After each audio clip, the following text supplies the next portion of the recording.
On behalf of the Gulf Times, I would like to welcome you again to Diplomatic Dialogues, a space where we celebrate how cultural diversity builds not only stronger people, but stronger nations. Today, I have the honor and the pleasure to have with us His Excellency Neerav Patel. He is the Ambassador of the United Kingdom here in Qatar. Thank you so much, Your Excellency, for being with us.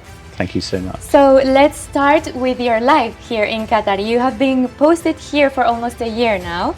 Could you let us know how has been your experience here in Qatar?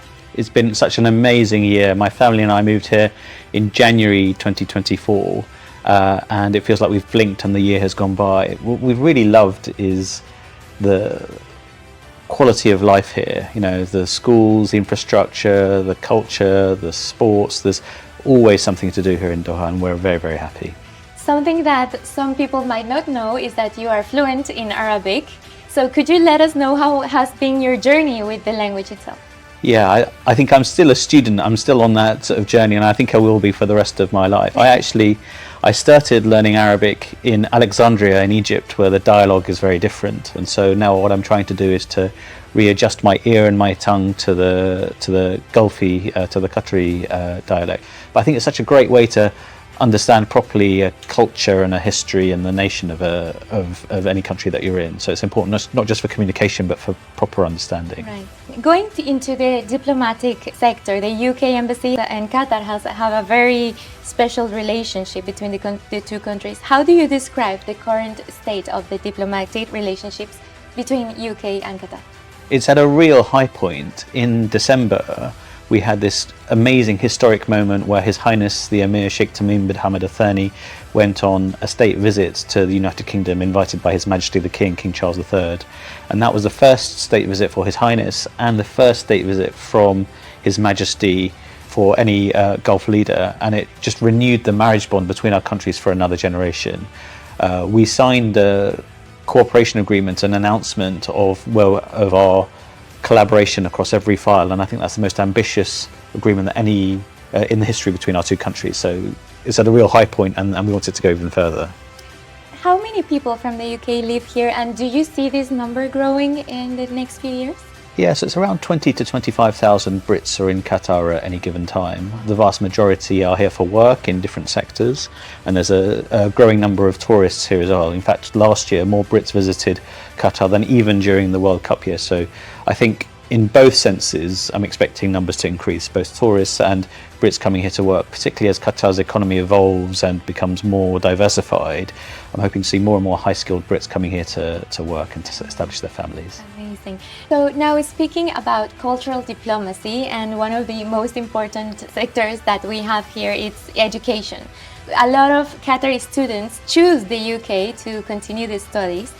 Could you explain to us a bit about this fantastic internationalization plan that you have between the UK and Qatar?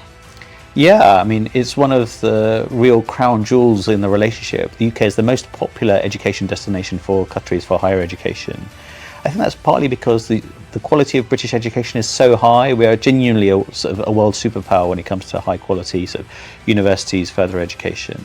And the diversity of courses on offer, whether it's of science or arts or vocational courses, is just very, very strong. And this is a tradition that's been going back for decades. So as ambassador, my job is just to make sure that rich ecosystem continues to thrive. And it's something that I know both governments are really keen to work hard on and support. I mean, there's so many British and Qatari institutions that have relationships going already. So for example, the other day I was at the Coronet Garden in Qatar Foundation, and they had just had a delegation from the Kew Royal Botanic Gardens in the UK coming through. I think there are dozens, if not hundreds, of those kinds of relationships, and they're just going to go from strength to strength. Amazing.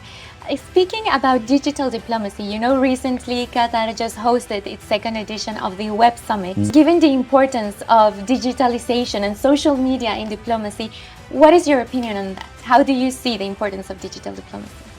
I think it's really important, and it's not something that existed in a serious way 10 years ago or 20 years ago.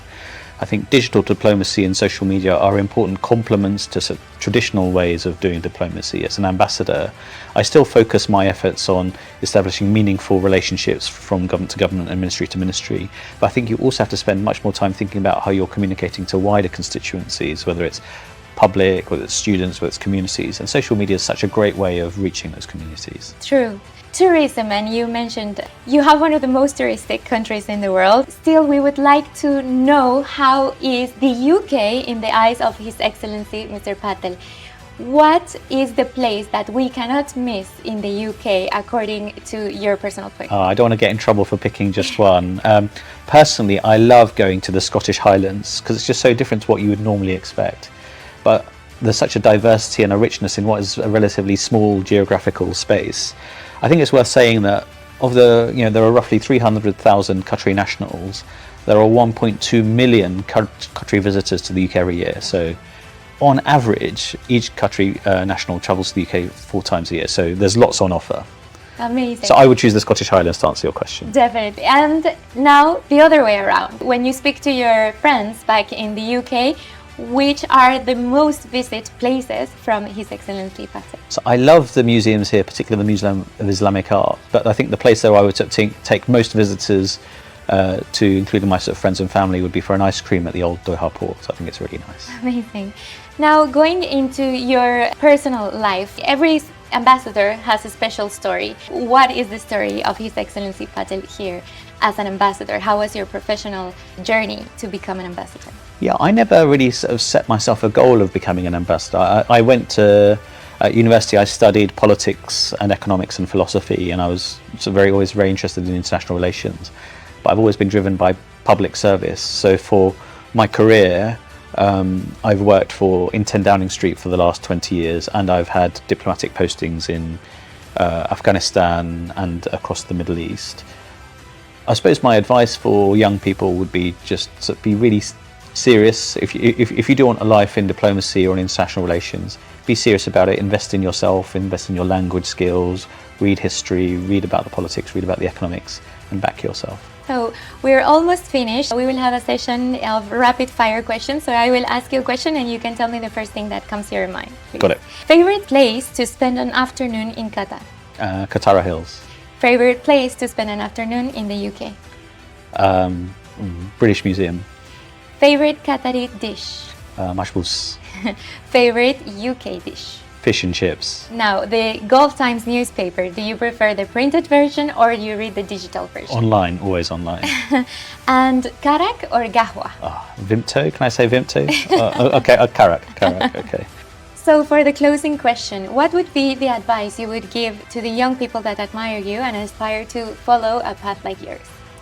Be optimistic, be energetic, push yourselves, and invest in your capabilities, invest in your language skills, invest in your math, invest in your kind of education, because you've got an amazing future ahead of you. Thank you so much. Thank you for your time, and thank you for giving this amazing exclusive interview to Gulf Times. Pleasure. Thank you so much. Thank you so much, and see you again in one of the episodes of the series of Diplomatic Dialogues.